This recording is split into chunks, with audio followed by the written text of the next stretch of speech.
जिस सास को बहू और उसकी माँ ने दुनिया से हमेशा के लिए मिटा देने की योजना बनाई थी, उसी सास की परछाई 10 दिन बाद फिर से उसी घर में लौट आई। लेकिन सबसे बड़ा सच यह था कि जो दिखाई दे रहा था वह सच नहीं था और जो सच था उसे कोई देख ही नहीं पा रहा था।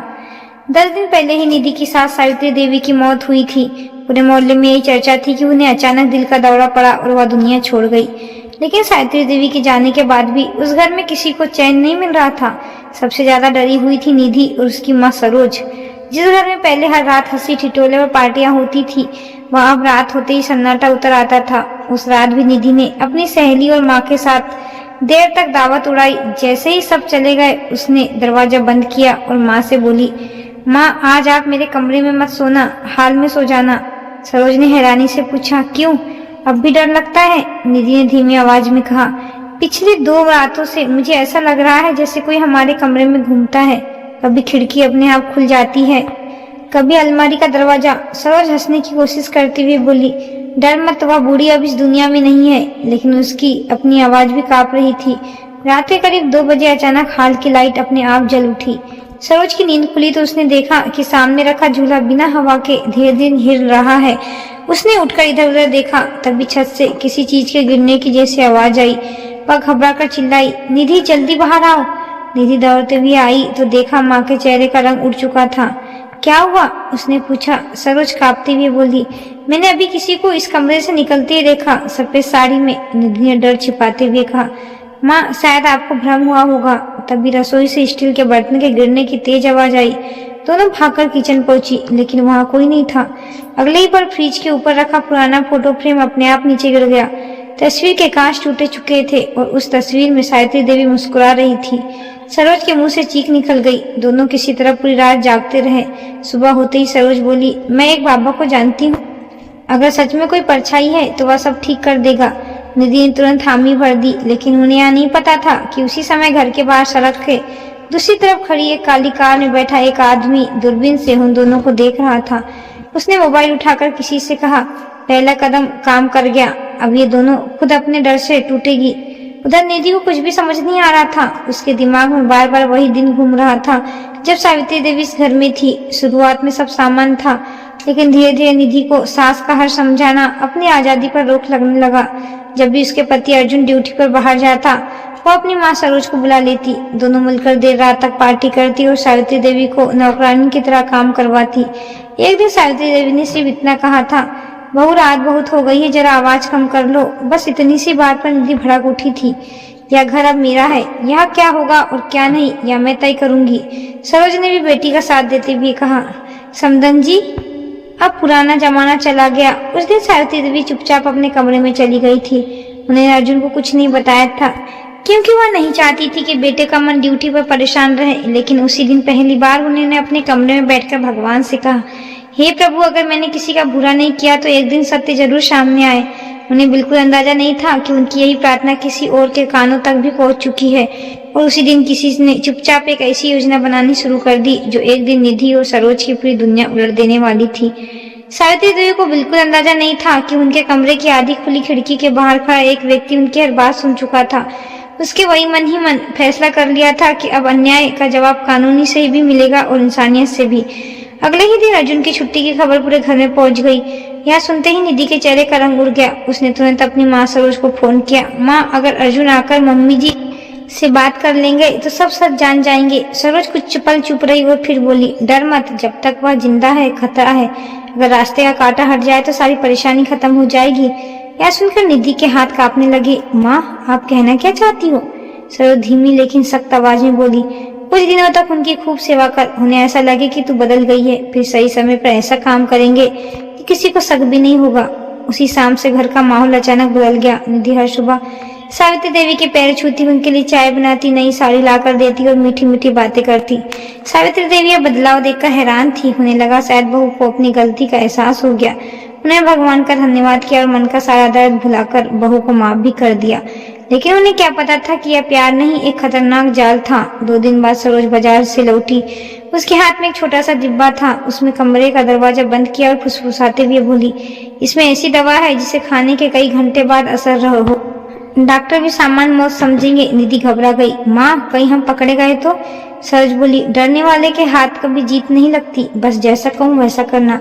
उसी समय बाहर से किसी चीज के गिरने की आवाज आई। दोनों दौड़कर बाहर निकली, लेकिन वहाँ कोई नहीं था। उन्हें लगा शायद बिल्ली होगी, जबकि सच यह था कि सीढ़ियों के नीचे लगा एक बेहद छोटा कैमरा उनकी हर हरकत रिकॉर्ड कर रहा था। अगले दिन अर्जुन ने फोन किया, माँ मैं कल शाम तक घर पहुंच जाऊंगा, आपके लिए आपकी पसंद की गर्म जलेबी ला रहा हूँ। सावित्री देवी की आंखें खुशी से भर आई। उन्होंने सोचा इतने महीने बाद बेटा आएगा तो उसके लिए अपने हाथों से खाना बनाएगी, लेकिन उसी रात सरोज ने योजना का आखिरी हिस्सा समझाया। कल सुबह खाना बनाकर उसमें दवा मिला देना, फिर हम दोनों मेरे घर चल जाएंगे। शाम तक सब खत्म हो जाएगा। जब अर्जुन आएगा तो सबको लगेगा कि हार्ट अटैक आया था। निधि ने कांपते हुए सिर हिला दिया। अगले दिन सुबह उसने अपने हाथों से सावित्री देवी की पसंद का खाना बनाया। थाली सजाते समय उसके हाथ कई बार कांपे, लेकिन सरोज की सख्त निगाहें देखकर उसने वह दवा खाने में मिला दी। सावित्री देवी भगवान का नाम लेकर जैसे ही पहला निवाला उठाने लगी, तभी बाहर दरवाजे पर किसी ने जोर से दस्तक दी। निधि घबरा गई। सरोज खिड़की से झांक कर देखने लगी, लेकिन बाहर कोई नहीं था। दोनों ने दरवाजा खोला तो सिर्फ एक छोटा सा डिब्बा रखा था। उस पर लिखा था, सत्य देर से आता है लेकिन आता जरूर है। यहाँ पढ़ते ही दोनों के चेहरे का रंग उड़ गया। सरोज ने गुस्से में डिब्बा उठाकर फेंक दिया और बोली, किसी की बेवकूफी है, इस पर ध्यान मत दो। लेकिन उन्हें पता नहीं था कि घर के सामने खड़ी एक सफेद कार में बैठा वही रेशमी आदमी मुस्कुराते हुए बोला, अब खेल का दूसरा दौर शुरू होगा और इस बार हर चाल उन्हीं पर भारी पड़ेगी। अगली ही पल सरोज ने गहरी सांस लेती हुई कहा, अब देर मत कर, जल्दी यहाँ से निकलते हैं। दोनों घर से बाहर निकली। उन्हें बिल्कुल भी अंदाजा नहीं था कि जैसे ही उनकी कार गली के बाहर निकली, वही सफेद कार धीरे धीरे घर के सामने आकर रुकी। कार से दो लोग उतरे। एक ने चारों तरफ नजर दौड़ाई और दूसरे ने तुरंत घर का दरवाजा अपनी चाबी से खोल लिया। कुछ ही मिनटों बाद घर के अंदर हलचल शुरू हो गई। उधर रास्ते में जाते हुए निधि बार बार बेचैन होकर बोली, वहाँ पता नहीं क्यों दिल घबरा रहा है। सरोज चिल्लाकर बोली, डरना छोड़ दे, अब तक सब खत्म हो चुका होगा। लेकिन उसी समय निधि के मोबाइल पर एक अनजाने नंबर से संदेश आया, जिसे तुमने खत्म समझ लिया। उसने अपनी सांस को लेना बंद नहीं किया। संदेश पढ़ते ही उसके हाथ कांपने लगे। उसने तुरंत नंबर मिलाया, लेकिन फोन स्विच ऑफ था। इधर शाम ढलते ही अर्जुन घर पहुंचा। उसके हाथ में माँ के लिए गर्म जलेबी, एक नई शॉल और दवाई का पैकेट था। वह मुस्कुराते हुए बोला, माँ देखो इस बार आपकी पसंद की चीजें लाया हूँ। लेकिन घर में अजीब सा सन्नाटा था और सीधा माँ के कमरे की ओर बढ़ा। कमरे का दरवाजा खुला तो सामने बिस्तर पर सफेद चादर ओढ़े सावित्री देवी बिल्कुल शांत लेटी थी। अर्जुन का चेहरा एक पल के लिए सफेद पड़ गया। उसने दौड़कर माँ का हाथ पकड़ा और फूट फूट कर रोने लगा। तभी पीछे से निधि और सरोज भी रोने का नाटक करते हुए घर में दाखिल हुई। निधि जोर जोर से रोने लगी, मम्मी जी हमें छोड़कर क्यों चली गई। सरोज भी सिर पीटने लगी। लेकिन उस समय किसी ने यह नहीं देखा कि कमरे के कोने में रखी घड़ी के भीतर एक बेहद छोटा कैमरा लगाकर सब रिकॉर्ड कर रहा था। अंतिम संस्कार हुआ। पूरे गांव ने सावित्री देवी को श्रद्धांजलि दी। अर्जुन एकदम टूट चुका था। वह कई दिनों तक किसी से ठीक से बात नहीं करता था। दूसरी ओर निधि और सरोज को लगने लगा कि अब उनका रास्ता पूरी तरह साफ हो गया है। कुछ दिन बाद अर्जुन ने कहा, मुझे फिर से ड्यूटी पर जाना होगा। यह सुनते ही निधि से राहत की सांस ली। उसी रात उसने माँ से कहा, अब आप यहीं आकर रहना, पूरा घर हमारा होगा। सरोज मुस्कुराकर बोली, अब कोई रोकने टोकने वाला नहीं बचा। लेकिन उसी रात 12 बजे पूरे घर की बिजली अचानक चली गई। अंधेरे में ऊपर वाले कमरे से किसी के धीरे धीरे चलने की आवाज आने लगी। टक टक टक। निधि का गला सूख गया। उसने मोबाइल की टॉर्च चलाई और सीढ़ी की ओर बढ़ी। तभी ऊपर से किसी महिला की आवाज आई, बहू इतनी जल्दी मुझे भूल गई। आवाज सुनते ही निधि के पैरों तले जमीन खिसक गई। सरोज भी डर के मारे कांपने लगी। दोनों ने ऊपर देखा, लेकिन वहाँ कोई नहीं था। अगले ही पल सावित्री देवी ने कमरे का दरवाजा अपने आप धीरे धीरे खुलने लगा और कमरे के अंदर से वही सवाल दिखाई दी जो अर्जुन अभी कुछ दिन पहले अपनी माँ के लिए लाया था, जबकि वह साल तो अंतिम संस्कार वाले दिन उनके साथ रखी गई थी। निधि के मुंह से जोर जोर से चीख निकल गई। निधि चीख पूरे घर में गूंज उठी। सरोज भागकर उसके पास पहुंची तो देखा कि सावित्री देवी के कमरे का दरवाजा पूरी तरह खुल चुका था। कमरे के अंदर हल्की पीली रोशनी जल रही थी, जबकि पूरे घर की बिजली अभी भी बंद थी। बिस्तर पर वही नई शॉल करीन से रखी थी और उसके पास जलेबी का डिब्बा खुला पड़ा था। सरोज की सांसें तेज हो गई। उसने कांपते हुए कहा, यह कैसे हो सकता है। यह साल तो उसकी बात पूरी भी नहीं हुई कि कमरे के अंदर से किसी महिला की धीमी आवाज आई, जिसका हक था वही वापस ले गया। दोनों ने डर के मारे एक दूसरे का हाथ कसकर पकड़ लिया। तभी अलमारी का दरवाजा अपने आप खुला और अंदर से एक पुराना फोटो एल्बम नीचे गिर गया। एल्बम खुलते ही पहली तस्वीर सामने आई। तस्वीर में सावित्री देवी मुस्कुरा रही थी, लेकिन कुछ ही सेकंडों में ऐसा लगा जैसे तस्वीर पर लाल रंग की बूंदें फैलने लगी हो। निधि घबराकर पीछे हट गई। सरोज ने आंखें बंद कर ली। अगले ही पल पूरे घर की बिजली वापस आ गई। दोनों ने दोबारा तस्वीर देखी तो उस पर कुछ भी नहीं था। सरोज ने खुद को संभालते हुए कहा, यह सब हमारे डर का असर है, किसी को मत बताना, नहीं तो लोग हमारा मजाक उड़ाएंगे। अगले दिन अर्जुन ड्यूटी पर जाने की तैयारी करने लगा। जाते समय उसने निधि से कहा, माँ का कमरा हमेशा साफ रखना, उन्हें सफाई बहुत पसंद थी। निधि ने सिर हिला दिया, लेकिन उसके चेहरे पर डर साफ दिखाई दे रहा था। अर्जुन के निकलते ही उसने तुरंत सरोज को फोन किया, माँ आप आज ही आ जाओ, मैं इस घर में अकेली नहीं रह सकती। शाम तक सरोज अपना सामान लेकर आ गई। दोनों ने सोचा कि आज रात पार्टी करके डर भूल जाएंगे। उन्होंने अपनी दो सहेली को भी बुला लिया। रात करीब 10 बजे हंसी मजाक चल रहा था कि अचानक ड्राइंग रूम में रखा म्यूजिक सिस्टम अपने आप बंद हो गया, फिर बिना किसी के छुए अपने आप चालू हो गया और उसमें से एक महिला की आवाज सुनाई दी, दूसरों का घर उजाड़ने वाली, अब की बारी का इंतजार करो। वह सुनते ही चारों औरत होश उड़ गए। सहेली घबराकर बिना कुछ बोले घर से भाग गई। अब घर में सिर्फ निधि और सरोज बची थी। दोनों ने जल्दी जल्दी सारे दरवाजे बंद किए। तभी किचन से प्रेशर कुकर की लगातार सीटी बजने लगी। उसने डटे डटे ढक्कन खोला तो अंदर सिर्फ एक कागज रखा था। कांपते हाथों से उसने कागज खोला। उस पर सिर्फ एक लाइन लिखी थी, जिस थाली में जहर मिलाया था उसी थाली का हिसाब अभी बाकी है। तब पढ़ते ही निधि के हाथ से कागज चिढ़ गया। सरोज ने कागज उठाया तो उसकी आंखें भी फैल गई। दोनों को यकीन होने लगा कि कोई ना कोई उनकी हर हरकत जानता है, लेकिन उन्हें यह बिल्कुल नहीं पता था। तो उसी समय घर के सामने खड़ी एक बंद वैन के अंदर बैठा एक आदमी कंप्यूटर स्क्रीन पर घर के हर कमरे की लाइव रिकॉर्डिंग देख रहा था। उसने मुस्कुराकर कहा, अब डर अपने चरम पर पहुंच चुका है, बस एक आखिरी चाल बाकी है और उसके बाद सच खुद उनके मुंह से बाहर आएगा। उस रात के बाद निधि और सरोज की आंखों से नींद पूरी तरह गायब हो गई थी। दोनों ने पूरे घर की तलाशी ली, हर अलमारी, हर खिड़की, हर कोना देख डाला, लेकिन उन्हें कोई नहीं मिला। सरोज ने गुस्से में कहा, कोई हमें डराने की कोशिश कर रहा है, अगर हाथ लग गया तो जिंदा नहीं छोड़ूंगी। तभी ऊपर वाली मंजिल से किसी के धीरे धीरे चलने की आवाज आने लगी। दोनों ने एक दूसरे की तरफ देखा। घर में उनके अलावा कोई नहीं था, फिर भी कदमों की आवाज साफ सुनाई दे रही थी, टक टक टक। दोनों डरते डरते ऊपर पहुंची। कमरा खाली था, लेकिन सावित्री देवी की पुरानी झूलने वाली कुर्सी अपने आप हिल रही थी। निधि ने कांपते हुए कुर्सी रोकनी चाहिए, लेकिन जैसे ही उसने हाथ लगाया कुर्सी अपने आप रुक गई। अगली पर कमरे की दीवार पर लगा टीवी बिना बिजली के चालू हो गया। स्क्रीन पर सिर्फ एक लाइन दिखाई दे रही थी, पाप छिप सकता है मिट नहीं सकता। स्क्रीन तुरंत काली हो गई। निधि जोर से चीख पड़ी। अगले ही दिन दोनों सीधे एक प्रसिद्ध तांत्रिक के पास पहुंचे। तांत्रिक ने पूरा किस्सा सुनने के बाद कहा, जिस आत्मा को तुम भटका हुआ समझ रही हो, वह आत्मा नहीं, तुम्हारे कर्मों का डर है। अगर तुमने किसी बेगुनाह के साथ अन्याय किया है तो सच कबूल कर लो, वरना यह डर तुम्हें जीने नहीं देगा। सरोज ने तुरंत बात बदल दी, बाबा हमें उपदेश नहीं उपाय चाहिए। तांत्रिक ने उन्हें एक ताबीज दिया और कहा, इसे घर में बांध देना, अगर इसके बाद भी घटना बंद ना हो तो समझ लेना का मामला तुम्हारी सोच से कहीं बड़ा है। दोनों घर लौटी। शाम होते ही सरोज ने मुख्य दरवाजे पर ताबीज बांध दिया। कुछ देर तक सब शांत रहा। दोनों ने राहत की सांस ली, लेकिन रात ठीक 12 बजे ताबीज अपने आप टूटकर जमीन पर गिर गया। उसी समय पूरे घर में एक साथ सभी घड़ियां बजने लगी। डाइनिंग टेबल पर रखी प्लेट अपने आप फर्श पर आ। निधि कांपते हुए पीछे हटने लगी कि तभी उसे लगा जैसे किसी ने उसके कंधे पर हाथ रखा। उसने पलटकर देखा, वहाँ कोई नहीं था, लेकिन सामने लगी बड़ी शीशों की अलमारी से उसे साफ दिखाई दिया कि उसके पीछे सफेद साड़ी पहनी एक औरत खड़ी थी। निधि डर के मारे पलटी, मगर पीछे कोई नहीं था। उसने फिर शीशे में देखा। इस बार वो आकृति गायब थी। सरोज भी अब पूरी तरह टूट चुकी थी। उसने कांपती आवाज में कहा, निधि मुझे लगता है हमें यह घर छोड़ देना चाहिए। तभी मुख्य दरवाजे पर जोर से दस्तक हुई। दोनों घबराते हुए नीचे आई। दरवाजा खोला तो बाहर कोई नहीं था, सिर्फ एक लिफाफा पड़ा था। लिफाफे पर लिखा था, कल रात 9 बजे तक सच कबूल कर लो, वरना तुम्हारा सबसे बड़ा राज पूरे शहर के सामने होगा। यह पढ़ते ही दोनों के पैरों तले जमीन खिसक गई। उन्हें बिल्कुल भी अंदाजा नहीं था कि उसी समय शहर से लगभग 50 किलोमीटर दूर बैठा अर्जुन अपने लैपटॉप पर उनकी हर हरकत देख रहा था। उसके सामने मेज पर रखा था वह असली सबूत, जो निधि और सरोज की पूरी जिंदगी बदलने वाला था। अगली सुबह निधि और सरोज के चेहरे पर रात भर की दहशत साफ दिखाई दे रही थी। दोनों ने तय किया कि चाहे कुछ भी हो जाए, आज ही यह घर छोड़ देगी। सरोज अपना सामान समेटने लगी, तभी मुख्य दरवाजे की घंटी बजी। निधि ने डरते डरते दरवाजा खोला तो बाहर कोई नहीं था, सिर्फ एक छोटा सा डिब्बा रखा था। उसमें कांपते हाथों में डिब्बा खोला। अंदर एक पेन ड्राइव और एक पर्ची थी। पर्ची पर लिखा था, अगर सच जानना है तो इस टीवी में चलाओ। दोनों की धड़कन तेज हो गई। सरोज ने हिम्मत करके पेन ड्राइव टीवी में लगाई। स्क्रीन पर घर के किचन की रिकॉर्डिंग चलने लगी।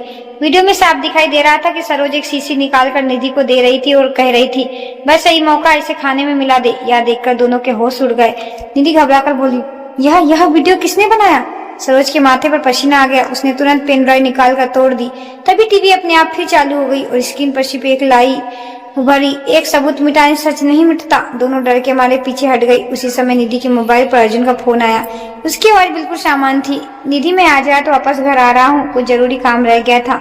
यह सुनते ही निधि के हाथ कांपने लगे। उसने घबराकर सरोज से कहा, माँ अगर अर्जुन को यह सब पता चल गया तो सरोज बोली, कुछ नहीं होगा, जब तक हम अपना मुंह बंद रखेंगे कोई हमारा कुछ नहीं बिगाड़ सकता।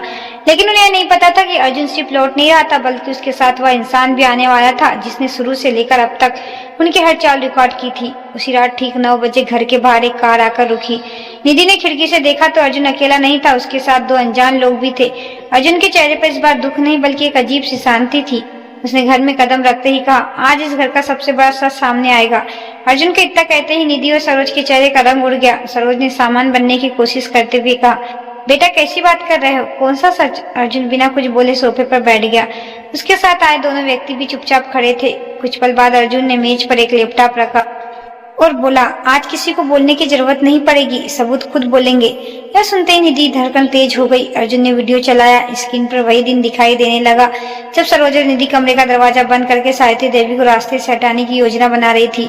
दोनों की एक एक बात साफ सुनाई दे रही थी। सरोज घबरा कर चिल्लाई, यह झूठ है, यह नकली वीडियो है। तभी अर्जुन ने दूसरा वीडियो चला दिया। इस बार किचन की रिकॉर्डिंग थी जिसमें निधि खाने में वही दवा मिला रही थी। यह देखकर निधि के पैरों तले जमीन खिसक गई। अर्जुन ने शांत आवाज में कहा, तुम सोच रही थी कि माँ अकेली थी, लेकिन जिस दिन तुमने शादी की थी उसी दिन माँ ने सब सुन लिया था। उन्होंने मुझे तुरंत फोन कर दिया था। मैं उसी रात घर आ गया था। माँ ने तुम्हारे सामने वही खाना खाने का नाटक किया, लेकिन असली खाना पहले ही बदल दिया गया था। उसके बाद हमने एक ऐसा नाटक शुरू किया जिसमें तुम्हारे अपने डर ने तुम्हें सच बोलने पर मजबूर कर दिया। निधि आवाक रह गई। तो वो आवाजें, वो तस्वीर, वो कुकर। अर्जुन हल्का सा मुस्कुराया। सब योजना का हिस्सा था। घर में छोटे छोटे स्पीकर लगाए गए थे। तस्वीर हमने बदली थी। कुकर में टाइमर लगाया गया था। और जिन सफेद साड़ी वाली औरत को तुम देखती थी वह मेरी माँ नहीं थी। तभी पीछे वाली कमरे का दरवाजा खुला। सफेद साड़ी पहनी एक महिला बाहर आई। उसने घूंघट हटाया तो वह सावित्री देवी नहीं बल्कि अर्जुन की एक परिचित महिला थी जिसने पूरा नाटक निभाया था। उसी समय दूसरे कमरे से असली सावित्री देवी बाहर आ गई। उन्हें जिंदा देखकर निधि और सरोज के पैरों तले जमीन खिसक गई। निधि रोते हुए उनके पैर में गिर गई। माँ जी, हमें माफ कर दीजिए, हमसे बहुत बड़ी गलती हो गई। सावित्री देवी की आंखों में आंसू थे, लेकिन आवाज में कठोरता थी। गलती तब होती है जब इंसान अनजाने में कुछ कर बैठे। तुमने तो सोच समझकर मुझे मारने की योजना बनाई थी। अगर भगवान ने मुझे सच सुनने का मौका न दिया होता तो आज मैं सचमुच इस दुनिया में नहीं होती। तभी अर्जुन ने दरवाजे की ओर देखा और कहा, अब अंदर आइए। अगले ही पल दरवाजा खुला और पुलिस की टीम घर के अंदर दाखिल हुई। पुलिस को सामने देखकर निधि और सरोज के चेहरे से सारा घमंड गायब हो गया। दोनों घबराकर अर्जुन के पैरों पे गिर पड़ी। निधि रोते हुए बोली, अर्जुन, मुझसे बहुत बड़ी गलती हो गई, एक मौका दे दो, मैं सब ठीक कर दूंगी। सरोज भी हाथ जोड़कर बोली, बेटा, मेरी बेटी की जिंदगी बर्बाद मत करो, जो सजा देनी हो मुझे दे दो। अर्जुन ने दोनों की तरफ देखा और शांत स्वर में कहा, जब मेरी माँ हाथ जोड़कर सिर्फ 2 वक्त की इज्जत और रोटी मांगती थी तब तुम दोनों को उन पर जरा भी दया नहीं आई। जब तुम दोनों ने उनकी मौत की योजना बना रही थी तब क्या एक बार भी यह नहीं सोचा कि अगर सचमुच मेरी माँ मर जाती तो मेरा क्या होता? दोनों के पास कोई जवाब नहीं था। सावित्री देवी आगे बढ़ी। उनकी आंखों में आंसू थे। उन्होंने कहा, मैंने अपनी बहू को हमेशा बेटी समझा। उसने मुझे माँ नहीं माना, या उसका फैसला था, लेकिन उसने मुझे मारने की कोशिश किया, उसका अपराध था। अगर आज भी मैं तुम्हें माफ कर दूं तो कल कोई और बहू अपनी सास के साथ यही करने की हिम्मत करेगी। इसलिए इस बार फैसला कानून करेगा। इतना सुनते ही पुलिस अधिकारी आगे बढ़े और बोले, निधि और सरोज आपको हत्या की साजिश और जहर देकर जान लेने के प्रयास में षड्यंत्र के आरोप में गिरफ्तार किया जाता है। दोनों माँ बेटी रोती रही, लेकिन अब बहुत देर हो चुकी थी। पुलिस उन्हें अपने साथ ले गई। कुछ महीने बाद अदालत में अर्जुन ने सारे वीडियो, ऑडियो रिकॉर्डिंग और सबूत पेश किए। अदालत ने दोनों को दोषी मानते हुए सजा सुनाई। फैसला सुनते समय निधि की आंखों से लगातार आंसू बह रहे थे। उसे पहली बार एहसास हुआ कि लालच और घृणा ने उसके घर, उसका पति और उसका सम्मान सब छीन लिया है। दूसरी ओर सावित्री देवी ने अर्जुन से कहा, बेटा, इंसान को कभी नफरत से नहीं, सच और धैर्य से लड़ना चाहिए। अगर उस दिन हम भी गुस्से से कोई गलत कदम उठा लेते तो शायद आज न्याय नहीं मिल पाता। अर्जुन ने माँ का हाथ पकड़कर कहा, आपने मुझे यही सिखाया कि सच देर से जीतता है लेकिन हारता कभी नहीं। कुछ समय बाद घर में फिर से खुशियां लौट आई। सावित्री देवी ने अपने जीवन की नई शुरुआत की। अर्जुन ने भी अपने काम के साथ साथ माँ का पहले से वही ज्यादा ध्यान रखना शुरू कर दिया। उस घर में अब न डर था, न छल था, न नफरत, सिर्फ अपनापन और सम्मान था। दूसरों के लिए बिछाया गया जाल एक दिन खुद अपने रास्ते में आ जाता है। रिश्ते प्रेम और सम्मान से चलते, छल और लालच से नहीं। जो व्यक्ति अपने स्वार्थ के लिए अपनों को बुरा सोचता है, देर सवेरे उसने अपने कर्मों का फल अवश्य मिलता है। तो दोस्तों, ये कहानी आपको कैसी लगी कमेंट बॉक्स में जरूर बताएं, और अच्छी लगी हो तो लाइक शेयर सब्सक्राइब जरूर करें। धन्यवाद।